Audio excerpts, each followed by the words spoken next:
On the line here with world-renowned guitarist Ron Bumblefoot Thal. How's it going today, Ron? Good. Thank you so much for having me on. Yes, and you have released your 10th CD, Little Brother is Watching. Yes, yes. Great stuff.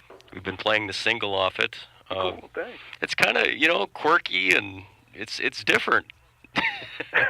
It is. It goes through a lot of dynamic builds and all that fancy schmancy stuff, but it has an interesting little story to it, just talking about the current state of the world we live in, as far as how technology having the power in our hands to watch and expose, show everybody everything.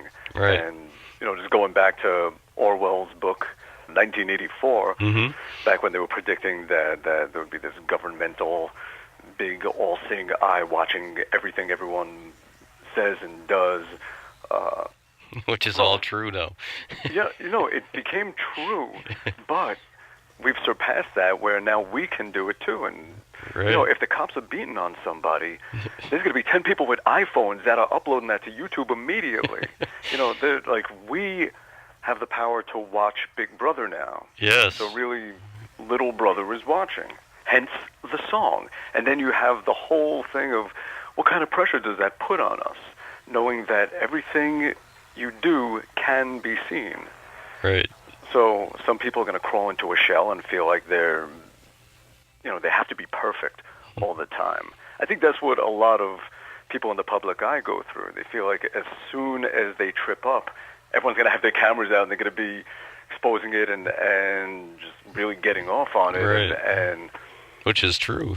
Yeah, there's a lot of pressure, but it doesn't have to be that way. It's like, yeah, people are going to do that, but, it doesn't have to define who you are or change how you feel or anything. I mean, yeah, it sucks if a million people are all pointing and laughing at you. It's definitely like the movie Carrie times 1,000, Right. They're all laughing at you. So, yeah. So you added in some studio, you had some help in the studio with a large crowd of people, from what I understand.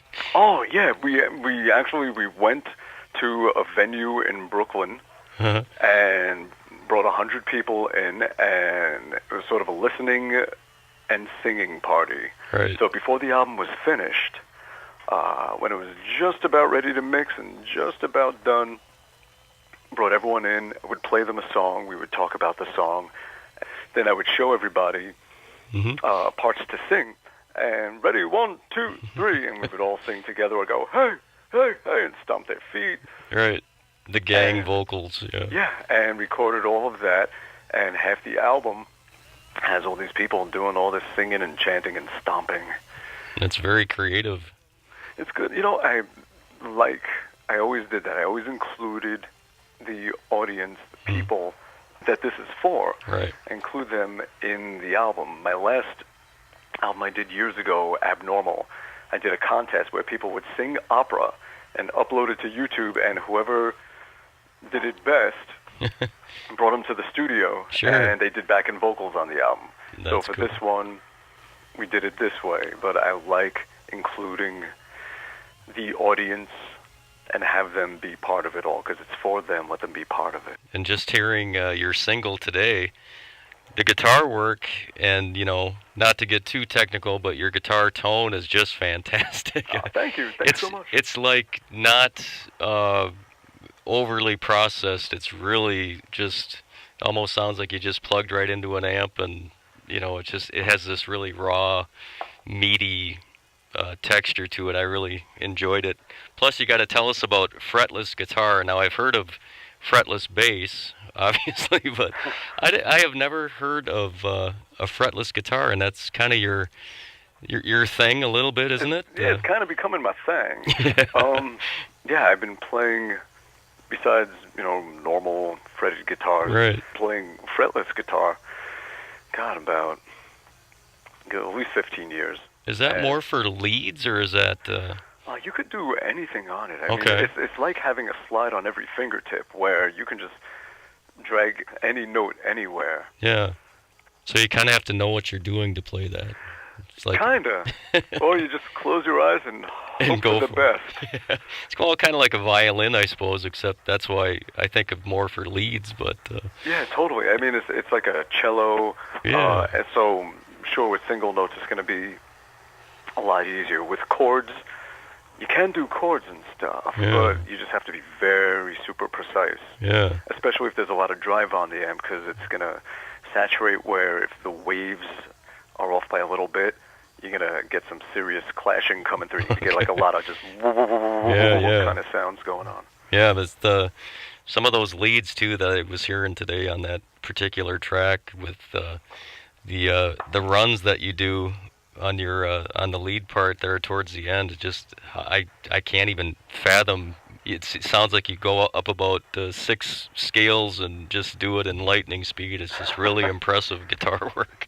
Thanks. Yeah, So it's there's totally another cool. thing that I also do that I've been doing, God, for like 25 years, is I keep a little metal thimble on my smallest finger of my picking hand, Okay. and when I run out of frets and you need to get higher notes, instead of pressing the string Oh, against the metal whoa. fret, you press the thimble against the string, so it's like pressing a fret against the string. Wow. And actually, you know what? There's a video of me recording the solo to this song. It's Yeah. on YouTube. I have a whole like little bunch of like a playlist of making of videos for this album, and that's on there. So if you want to see sort of breaking it down and playing it slowly. I mean that's really interesting. The thimble thing. I've never heard of that before. So it makes sense because it seems like you get up pretty high in the register there, and Yeah. that one of your techniques has been unveiled here. So that's pretty cool. You do lots of things besides music. I'm reading some notes here. You got a hot sauce, and you do a lot of charity work, and you're doing the rock and roll fantasy camp, and Oh all yeah, yeah. all kinds of things. Keeping busy. Yeah, 10 albums under your belt, and yeah, And then all the producing, Art of Anarchy, DMC, and Generation Kill, and wow. Now the hot sauce, I know. Doesn't Michael Anthony from Van Halen have a hot sauce? I gotta ask you, who's got the better hot sauce? me. Mine is the best, the absolute best. I challenge anybody. That's right. I am publicly challenging Joe Perry, Eddie Ojeda, Zakk Wylde, Michael Anthony. Now, what Who is it else? about the hot sauce that seems to resonate with musicians? Well, I've given that a lot of thought. I really have. Like, Just why do people that play heavy music like hot sauce? yeah. And then I realized it's the intensity that you get from rock music and metal. It moves you so much more than any other music, and you become a musician and you share it back, and you want people to experience that same punch that you get from it. Huh. Well, the food equivalent is hot sauce. Think about it. There's Right. no other food that can affect you as strongly as hot sauce. Nothing can be as sweet, salt as anything Right. that will leave you on fire for a good 10 minutes as a little dot of hot sauce can. So Right. hot sauce is sort of like the heavy metal of food. There you go. So when you really like that intensity and you like what you get from it, and it's the same thing, you want to pay it back, you want to share it, you want to hurt people the way Right. they've hurt you. Right. And this, yeah, so next thing you know, you're starting to, the same way you love music and you start making music and then you want to share music, well, people know you love hot sauce and they're always giving you on the holidays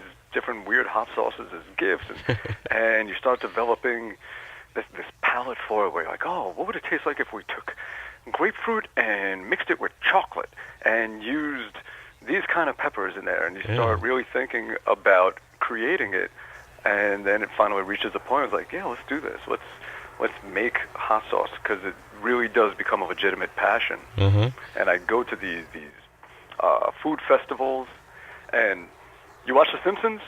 Yep. Okay, remember the episode where he does the chili cook-off, where he like drinks the candle and spits it out, and then the coyote, and I might have seen it. I'm sure you have. Well, these food festivals, they almost remind me of that Simpsons episode. Okay. You know, there's going to be the one heavy guy with a shirt with all pictures of chilies on it Yeah. that just nothing is hot enough, and he'll just drink the hottest hot sauce. It's like Right. a bland entry. I see your flavors include normal, abnormal, uncool, Bumble Babe, Bumblelicious, and Bumble Effed, which I assume is the hottest one. That is the hottest one. It's got ginger and tropical fruit. Wow. A real nice, bright, just hit you right away, the flavor. It has ginseng and caffeine, like an energy shot, something no other hot sauce does. So, where does one find these? Online, or? Yeah. Okay. You can find them if you Google Bumblefoot hot sauce. You can find them. There are some stores that have them on the shelves. I think as time goes on, there'll be more buyers from stores that'll want to put it on the shelves from distributors, but that takes time. We could recommend that they buy the hot sauce and the new CD as well and enjoy both. Yeah. Well, if people do want to get both, you go to bumblefoot.com. I got a little merch store. And right there you can get the CD, you can get the hot sauce, you can get all kinds of goodies. That sounds great. All right. Renaissance man, Ron Bumblefoot Thal, thanks for checking in with us. Thank you so much. A pleasure. All right. And we'll see you down the road. Keep up the good work. Thanks so much. All right. Pleasure. Thanks, Ron. Bye-bye.